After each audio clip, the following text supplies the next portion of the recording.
ഇവന്മാരിത് എന്തൊക്കെയാ വിളിച്ചു പറയുന്നത്? അവന്മാരിക്ക് അകത്തോട്ട് വിളിച്ചേ. എനിക്കിപ്പോഴും ഓർമ്മയുണ്ട്, ആ നാസറിന്റെ മോളുടെ വയറ് കാണലിന് പ്രചരണത്തിന് പോയപ്പോ അവിടുത്തെ തള്ള MLA വരുന്നേ എന്ന് പറഞ്ഞത്. എടാ മണ്ട കൊണ്ടാപ്പി, അന്ന് മഴയായിരുന്നു, ചെളി തെറിപ്പിക്കണ്ടെന്ന് വിചാരിച്ച് മെല്ലെ വരണേ എന്ന് പറഞ്ഞതാ, അല്ലാതെ MLA വരുന്നേ എന്ന് പറഞ്ഞതല്ല. നാണം കെട്ട തോൽവിയാണല്ലോ തോറ്റിരിക്കുന്നത്.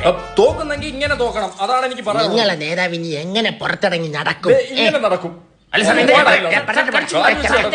എന്തൊക്കെ അറിയണം, ഇങ്ങോട്ട് വാ.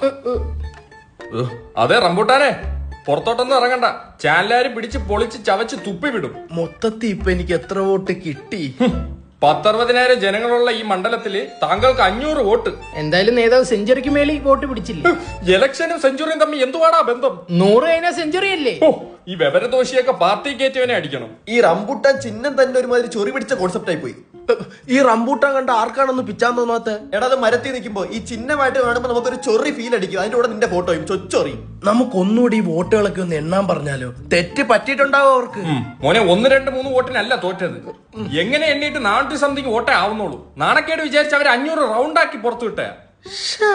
ഇനി വോട്ടിന്റെ എണ്ണം കൂട്ടണമെങ്കിൽ എണ്ണ അറിയാത്ത എവ എണ്ണണം. 5 എത്രടാ? 55. ആ കണ്ടാ, നീ ജയിച്ച്. ഒരു പ്രചരണം ഒന്നും പറഞ്ഞ് എന്തൊക്കെ അവരാതോടാ കാണിച്ചു കൂട്ടിയത്. രാവിലെ ഷെഡ് ഇടാതെ ഷെഡിൽ കളിക്കാൻ പോകുന്നു, വിളിക്കാത്ത കല്യാണത്തിന് പോയി ഉണ്ടെന്ന്. ആ കലാശക്കൊട്ടിന് കൊടിയിട്ട് ഇറക്കി 2 ദിവസം ഞാൻ കുഴന്നിട്ട് വീട്ടിലിരുന്നു. ഇനിയിപ്പോ കൊലയൊക്കെ വെട്ടി വീട്ടിലങ്ങ് കൂടാം. പാർട്ടി നിർബന്ധിച്ചിരുന്നെങ്കിൽ മുഖ്യമന്ത്രി ആവാൻ ഞാൻ തയ്യാറായിരുന്നു. നീ മുഖ്യ വേറെ വല്ല ആയനെ എന്നെ കൊണ്ട് പറയിക്കല്. എന്താടാ?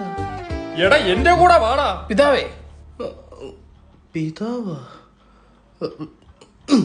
തമിഴ്നാട്ടിൽ നമ്മുടെ അണ്ണൻ തന്നെ CM. 10 പടത്തി അഭിനയിച്ചിട്ട് ഇലക്ഷനിലോട്ട് ഇറങ്ങിയാൽ മതിയായിരുന്നു. വേണ്ട, എന്നിട്ട് വേണമെങ്കിൽ അതുകൂടെ പോട്ടാൻ.